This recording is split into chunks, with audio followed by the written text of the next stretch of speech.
Collectorate పెట్టండి, లేకపోతే చలో ఎంఆర్ఓ ఆఫీసుల దగ్గర కానివ్వండి, ఏ ధర్నాలు చేసినా ఏ వ్యవహారం చేసినా ఆస్తుల జోలికి వెళ్లకుండా, ప్రైవేట్ ఆస్తుల జోలికి వెళ్లకుండా అందరూ కూడా శాంతియుతంగా ఈ కార్యక్రమాలు చేసి మన యొక్క ప్రయోజనాన్ని, అంబేద్కర్ గారు మనకి ఇచ్చిన హక్కు మత స్వేచ్ఛ, ఆయన ఇచ్చిన మత స్వేచ్ఛ ఆర్టికల్ 25 కోసమే ఈనాడు మనం పోరాడుతున్నాం. ఆ మత స్వేచ్ఛ వల్లే ఈ మతంలో ఉన్న తప్పుడు విధానాలను మనం తట్టుకోలేక, అత్యాచారాలను తట్టుకోలేక, అంటరాంతనాలను తట్టుకోలేక మనము ఇతర మతాల్లోకి వెళ్ళాము. సరే, ఈ మతాల్లో కూడా మనం ఉండనీయకుండా మన చర్చిలను కూల్చేస్తున్నారు, మన ప్రార్థనలోకి చొరబడిపోయి ఆటంకాలు కలుగు చేస్తున్నారు, పాస్టర్లను చంపేస్తున్నారు, క్రైస్తవులను చంపేస్తున్నారు. ఏం జరిగిందండి మణిపూర్లో నేటికి కూడా సమాధానం లేకుండా పోయింది కదా. అంతకుముందు ఒక 20 ఏళ్ల క్రితం, 5 ఏళ్ల క్రితం కంధమాల్ జిల్లాలో జరిగింది. 50 మంది పాస్టర్లను చంపేశారు.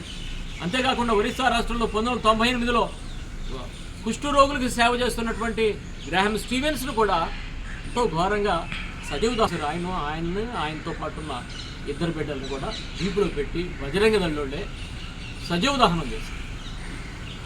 అయ్యా, వాస్తవాలు గమనించండి. మన శత్రువర్గం పెరిగిపోతున్నారు. మీరేమైనా ముక్కలుగా కార్యక్రమాలు నడుపుతున్నారు.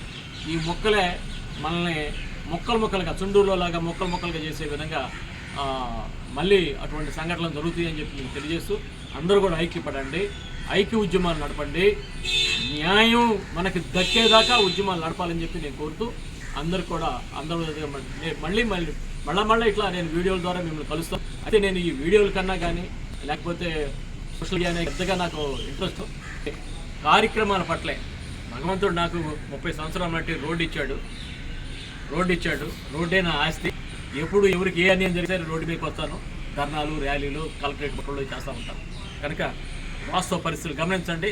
క్రైస్తవ మతం కానీ ముస్లిం మతం కానీ ఈ దేశంలో అణచబాటు గురవుతుంది.